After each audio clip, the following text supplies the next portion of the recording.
The Zilthar Dominion had charted the stars for eons, conquering and assimilating worlds into their sprawling empire. Their technology was unparalleled, their fleets unrivaled, and their strategies flawless. The inhabitants of every planet they had encountered fell swiftly before their might, surrendering to the inevitability of Zilthar domination. Earth, a small blue planet on the fringes of their expansion route, barely registered as a challenge. Early scans showed a primitive species still bound by tribal divisions, waging petty wars over resources. Their technology was crude, their infrastructure simplistic. To the Zilthar, Earth was a minor conquest, a stepping stone toward richer systems beyond. The invasion fleet arrived undetected, slipping into orbit cloaked by advanced stealth technology. Their warships, enormous and bristling with weaponry, hung above the planet like silent predators.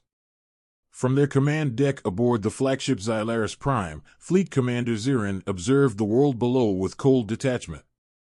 "They are unprepared," Zirin said, his voice calm but tinged with arrogance. "This will be a swift campaign. Deploy the landing forces." Across the fleet, orders rippled through the ranks. Shuttles and drop pods surged toward the planet, carrying legions of Zilthar soldiers and their towering war machines. The invaders anticipated no resistance.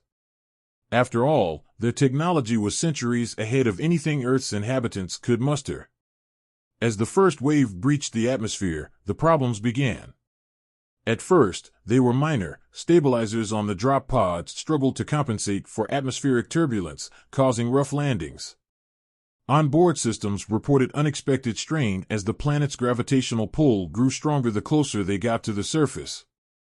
The first dropships touched down in a sprawling desert. Troops disembarked, their sleek armor glinting under the harsh sun. They marched forward with precision, their towering exosuits lumbering behind them. But within minutes, it became clear something was wrong. "Commander," a squad leader's voice crackled over the comms. "We're experiencing difficulty moving. Gravity levels are higher than anticipated."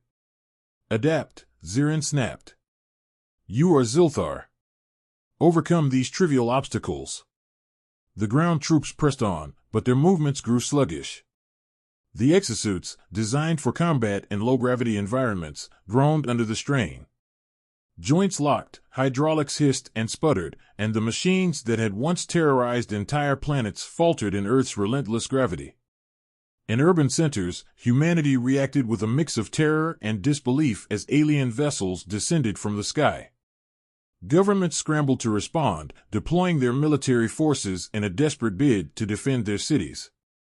Initial skirmishes were chaotic, alien weapons vaporized tanks and shredded infantry lines.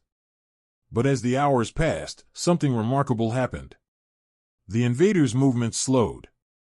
Their heavy weapons, once the pinnacle of destructive efficiency, became cumbersome burdens. Troops collapsed under the weight of their own gear, their limbs trembling as they tried to lift their weapons. Human forces quickly noticed the alien struggles. In one instance, a group of soldiers in New Mexico witnessed an alien war machine topple over, its legs crumpling beneath it. They cheered, realizing the invaders were not as unstoppable as they seemed. As news of the aliens' weakness spread, humanity rallied. Civilians armed themselves with whatever they could find: firearms, improvised explosives, even farm tools. Resistance movements sprang up in cities and towns, exploiting the invaders' inability to adapt to Earth's gravity. In the skies, the alien fleet faced its own challenges. Ships designed for the vacuum of space buckled under the atmospheric pressure. Energy shields flickered and failed, and critical systems overheated as they struggled to operate in conditions far harsher than the Zilthar engineers had anticipated.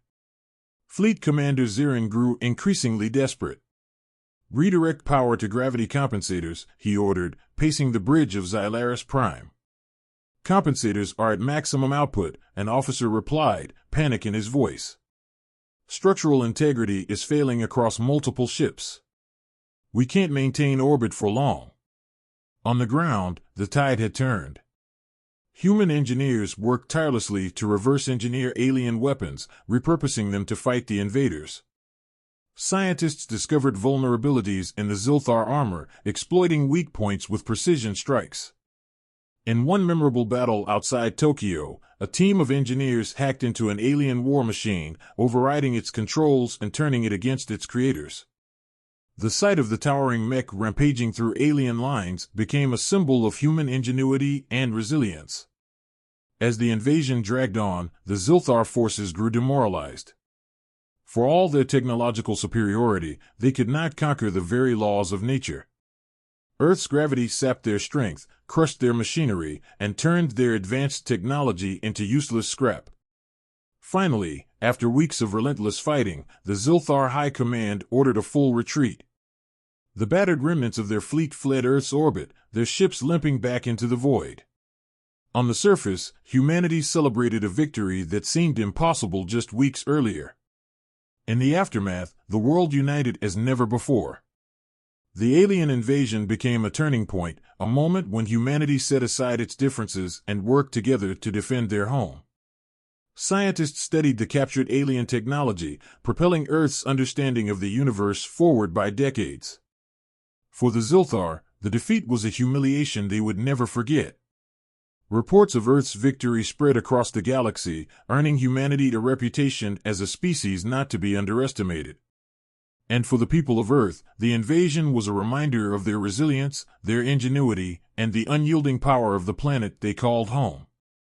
The Zilthar may have come to conquer, but Earth's gravity, and the indomitable spirit of its inhabitants, turned the tables in a way they never could have imagined.